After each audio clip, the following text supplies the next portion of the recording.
Hello बच्चों, welcome to back my channel M K tutorial. अगर आप क्लास 10 सोशल साइंस में अच्छे मार्क्स लाना चाहते हैं तो आप बिल्कुल सही वीडियो पर आए हैं।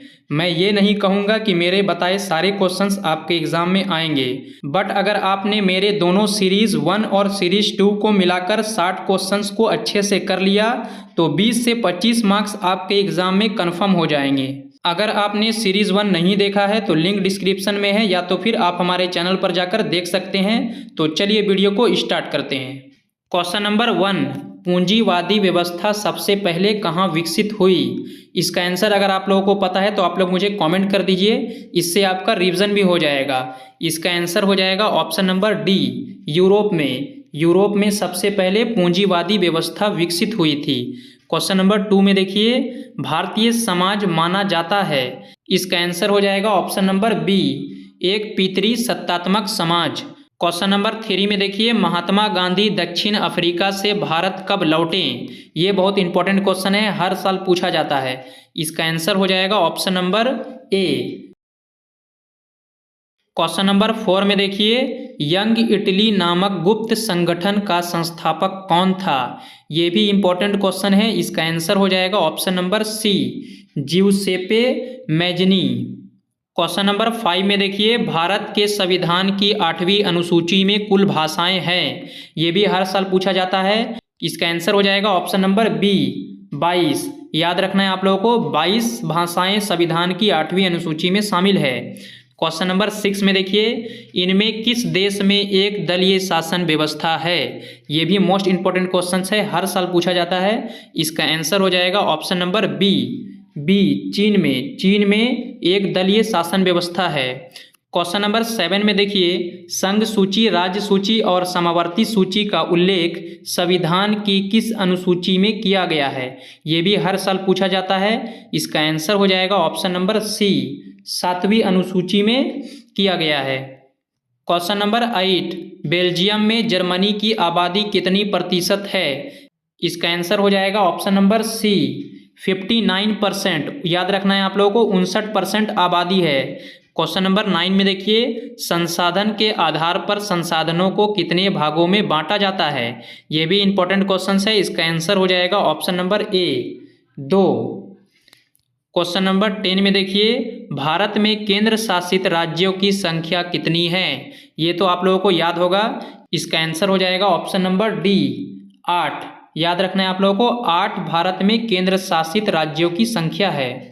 अगर आपने वीडियो को यहाँ तक देखा है तो वीडियो को एक लाइक कर दें और चैनल को सब्सक्राइब जरूर करें, क्योंकि हमारी कोशिश आपकी तैयारी को और स्ट्रॉन्ग बनाने की है। तो क्वेश्चन नंबर 11 में देखिए, निम्न में कौन न्यायपालिका और विधायिका द्वारा बनाए गए कानून की व्याख्या करता है? इसका आंसर हो जाएगा ऑप्शन नंबर सी, न्यायपालिका। याद रखना है आप लोगों को, न्यायपालिका। क्वेश्चन नंबर 12 में देखिए, निम्न में से किस ईंधन का उपयोग नागरिक ऊर्जा के उत्पादन में किया जाता है? इसका आंसर हो जाएगा ऑप्शन नंबर ए, यूरेनियम और थोरियम। क्वेश्चन नंबर 13 में देखिए, संसाधनों के अंधाधुंध दोहन से किस प्रकार की वैश्विक परिस्थितिकी संकट पैदा हो रही है? इसका आंसर हो जाएगा ऑप्शन नंबर डी, इनमें से सभी।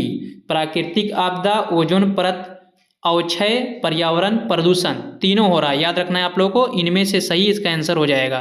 क्वेश्चन नंबर 14 में देखिए, पूंजीवादी व्यवस्था सबसे पहले कहाँ विकसित हुई? ये मोस्ट इंपॉर्टेंट है, हर साल पूछा जाता है। इसका आंसर हो जाएगा ऑप्शन नंबर डी। याद रखना है आप लोगों को, यूरोप में सबसे पहले पूंजीवादी व्यवस्था विकसित हुई थी।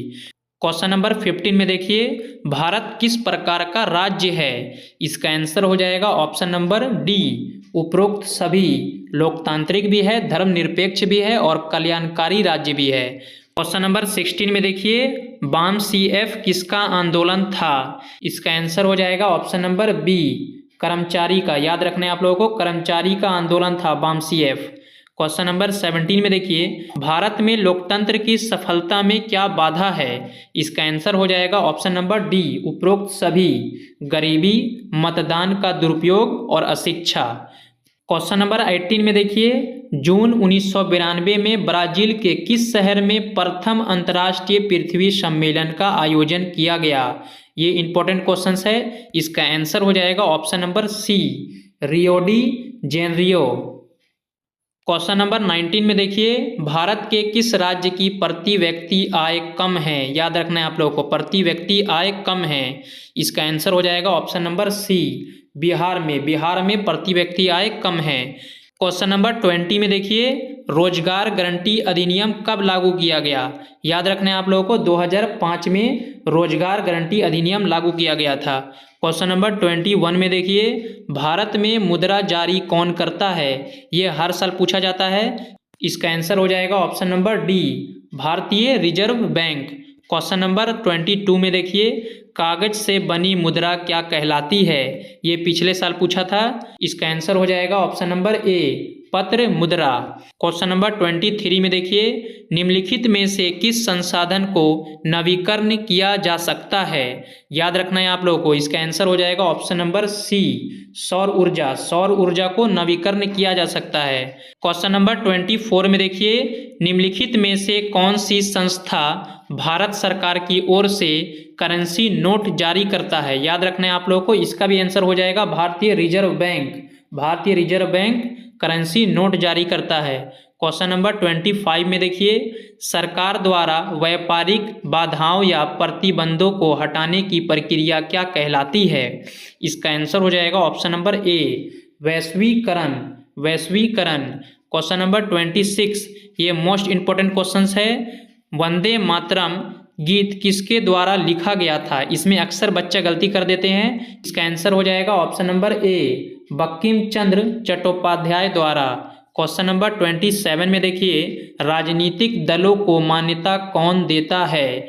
ये भी इंपॉर्टेंट क्वेश्चन है। इसका आंसर हो जाएगा ऑप्शन नंबर ए, चुनाव आयोग। ऑप्शन नंबर ए, चुनाव आयोग। क्वेश्चन नंबर 28 में देखिए, कौन सा क्षेत्र भारत में सबसे बड़े रोजगार उत्पादक क्षेत्र के रूप में जाना जाता है? इसका आंसर हो जाएगा ऑप्शन नंबर ए। याद रखना है आप लोगों को, प्राथमिक क्षेत्र सबसे बड़े रोजगार उत्पादक के क्षेत्र के रूप में जाना जाता है। क्वेश्चन नंबर 29 में देखिए, विभिन्न देशों के बाजारों को जोड़ने एवं एकीकरण के नियम में कौन संबंधित होता है? इसका आंसर हो जाएगा ऑप्शन नंबर बी, विदेशी व्यापार। विदेशी व्यापार। क्वेश्चन नंबर 30 में देखिए, संविधान में संशोधन करके लोकतांत्रिक शासन व्यवस्था को तीसरे स्तर को किस प्रकार बनाया गया है? इसका आंसर हो जाएगा ऑप्शन नंबर ए, शक्तिशाली और प्रभावी। अगर आप लोगों को वीडियो पसंद आया है तो वीडियो को एक लाइक करें और अपने दोस्तों तक शेयर करें। ऐसे ही वीडियोस को देखने के लिए हमारे चैनल को सब्सक्राइब करें। धन्यवाद।